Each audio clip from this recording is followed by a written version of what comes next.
Assalomu alaykum qadrli tinglovchilar. Men Tohirova Jasmina, Jizzax davlat pedagogika universiteti Pedagogika, psixologiya va inklyuziv ta'lim fakulteti logopediya yo'nalishi 3-bosqich talabasiman. Bugun sizlar bilan og'zaki va mantiqiy fikrlashni o'rganish usullari va ularni bolalarni differensial diagnostika qilishda qo'llash mavzusi bilan tanishamiz. Bugungi kunda maktabgacha ta'lim vositalari va maktab ta'lim tashkilotlarida nutq nuqsoniga ega bo'lgan hamda nutq nuqsoni bilan bog'liq bir nechta muammolar kelib chiqmoqda hamda bular bilan birgalikda qo'shimcha tarzda tafakkur hamda fikrlashdagi kamchiliklar kelib chiqmoqda bolalarda.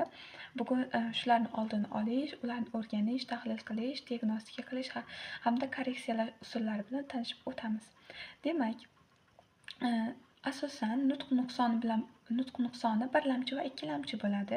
Agarda nutq nuqsoni birlamchi bo'lib keladigan bo'lsa, bunday bolalarda ko'pincha fikrlash qobiliyatlari, tafakkur jarayonlari juda ham yaxshi rivojlangan bo'ladi. Agarda ikkilamchi bo'lib keladigan bo'lsa, ya'ni bir nechta kasalliklarga qo'shimcha tarzda keladigan bo'lsa, bunday kasalliklarda asosan nutq nuqsoni bilan birgalikda kelgani sababli tafakkur bilan bog'liq nuqsonlar ham uchrab turadi.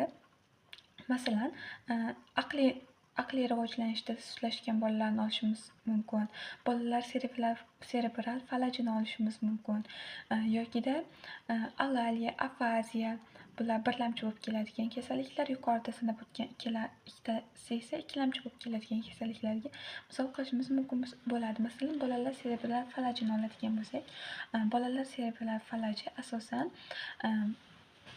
birlamchi nuqson bo'lib, ikkilamchi nuqson sifatida, ya'ni birinchi kasallikni keltirib kelishi natijasida ikkilamchi nutq kasalligi kelib chiqadi. Bu ikkilamchi bo'lib keladi.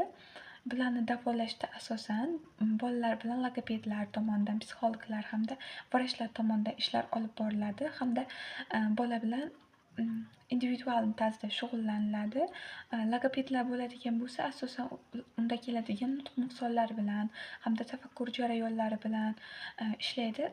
Logopediya o'zi asosan faqatgina nutq nuqsoni bilan emas, balki bolaning nutqi, tafakkuri, idroki, aqliy salohiyati, odob axloqi singarilar bilan ishlaydigan kompleksli jarayonlarni qamrab oladi.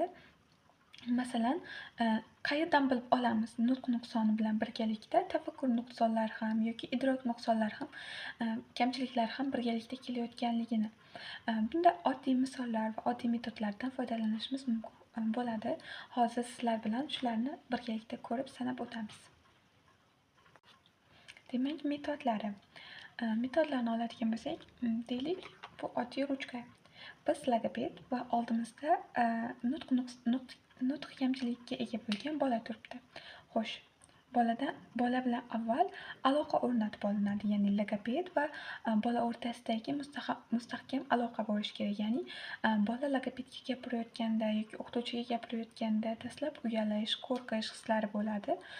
Bularni yo'qotib olish kerak, chunki bola fikrini erkin, ifodali tarzda bayon qilib bera olishi kerak bo'ladi. Demak, bola bilan aloqani o'rnatdik. Undan keyin so'raymiz, masalan, bu nima? Ruchka, to'g'rimi? Ruchka. Agarda bola oddiy ruchka deb javob beradigan bo'lsa, keyin buni ta'riflab ber. Bu qanaqa ruchka, qanaqa rangda, qanaqa yozadi? Bu degan savollarni berish orqali boladagi tafakkur jarayonlarini yoki idrok jarayonlarini yaxshiroq bilib olishimiz mumkin. Agarda bola buni o'zi fantaziyasidan kelib chiqib, boyitib tasvirlab bermasligi mumkin. Oddiy ruchka ko'k rangda deb qo'yish mumkin. Masalan, yokida shu maktabgacha ta'lim tashkilotlarida tarbiyalanuvchilarning asosan agarda tafakkur jarayonlari yaxshi rivojlanmagan bo'lsa, diqqati tarqoq bo'ladigan bo'lsa, ba'zan o'sha ranglarni ajrata olmasligi, ya'ni ranglarni yaxshi o'zlashtirmaganlik darajalari ham bo'lishi mumkin. Ya'ni shunda ayta olmaydi. Bu ko'k ruchka deya olmaydi, rangini bilmaydi, qanday yozishini yokida nima maqsadda foydalanishini hattoki bilmaydigan ham bolalar uchrashi mumkin. Deylik, birlamchi nuqson deyapmiz, ikkilamchi nuqson deyapmiz. Bularni bir-biridan qanday ajratib olamiz? Bular asosan huzurimizga kelgan o'quvchi bilan birgalikda albatta ota-onasi tashrif buyuradi. Ota-onadan albatta bolalarning anamnezi, katamnez olinadi. Anamnez nima, katamnez nima? Anamnez bu tug'ruqgacha bo'lgan vaqtda homilaning qanday rivojlanganligi, qanday bosqichlarni bosib o'tganligi, qanaqa kasalliklarga chalingan, nimalar ro'y bergan, bular o'rganilishi anamnez deyiladi. Katamnezni oladigan bo'lsak, tug'ruqdan keyingi jarayonlar, ya'ni bolaning rivojlanish davrlari. Ya'ni 1 yoshda qanday bo'lgan, 2 yoshda qanday, 3 yoshda qanday o'zgarishlar, nutqi qachondan chiqqan, qaysi harflarni aytolmaydi, bularni barchasi, nimalarni yaxshi ko'radi, o'rtoqlar ko'pmi, o'yinlar o'ynashni yaxshi ko'radimi, bularni barchasi ota-ona bilan muloqot orqali aniqlanib, o'rganiladi. Bular katamnez bo'ladi. Bularni o'rgangandan keyin albatta bolaga tashxis qo'yish jarayoni boshlanadi. Tashxis qo'yish ham qanday?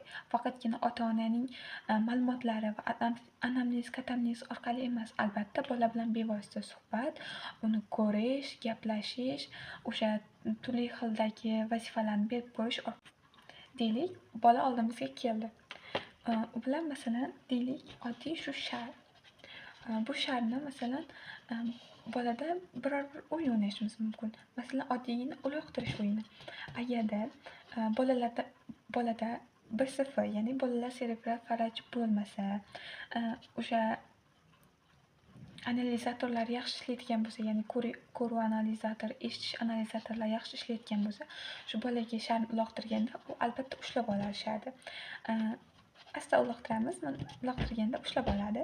Agarda tushirib oladigan bo'lsa yoki qo'lini shar bu yoqdan borayotgan bo'lsa, qo'lini boshqa tomonga olib borayotgan bo'lsa, unda albatta qaysidir sohada buzilishlar bo'lishi mumkin hisoblanadi.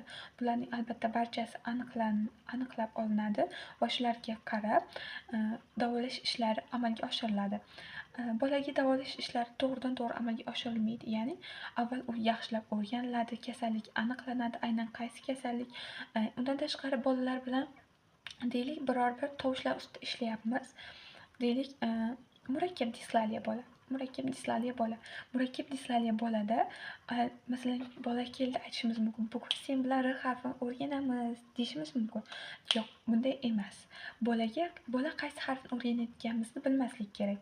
Ya'ni u bilmagan holda, chunki u avval R harfini biladi. To'g'rimi? Biladi. R deyolmaydi, lekin Y, L, D, T harflari bilan almashtirib aytishi mumkin. Agarda aytsak, biz sen bilan bugun R harfini o'rganamiz desak, bola xuddi o'sha tarzda takrorlashi mumkin. Biz esa avval o'sha taqlid usullaridan, mexanik usullardan foydalanib, bolada bu harfni chiqarsak va keyin buni avtomatizatsiya jarayonini amalga oshiradigan bo'lsak, keyin bola bemalol gapira oladi, o'sha nutqqa qo'yib olgan bemalol aytib keta oladi va o'zimiz ishimiz ham oson bo'ladi. Agarda bolaga mana shu harfni bugun o'rganamiz sen bilan deydigan bo'lsak, bunda chiqarish qiyin bo'ladi, bolani o'zi ham qiynaladi, biz ham qiynalamiz. Shuning uchun yaxshiroq usullardan foydalanish kerak hisoblanadi. Bola bilmasligi kerak bo'ladi. Xo'sh, keyingisi deylik, daftar. Bu daftarni bolaga bergan holda, masalan, istagan narsasini chizib berishini yoki istagan shaklini chizib berishini yokida o'zimiz shakllarni ko'rsatib, bu qaysi shakl deyish orqali yokida suratlarni ko'rsatishimiz orqali, ya'ni rasmli suratlar bo'lib, u yerda hodisalar, turli xildagi vaziyatlar tasvirlangan bo'lsa, boladan so'rashimiz mumkin. Bu yerda nima bo'lyapti? Kimlarni ko'ryapsan? Nimalar qilishyapti? Singari savollarni bergan holatda boladan javoblar olinadi hamda bu javoblarga qarab o'sha bola tashxis shular orqali aniqlab olsak bo'ladi. Bular oson usullar hisoblanadi.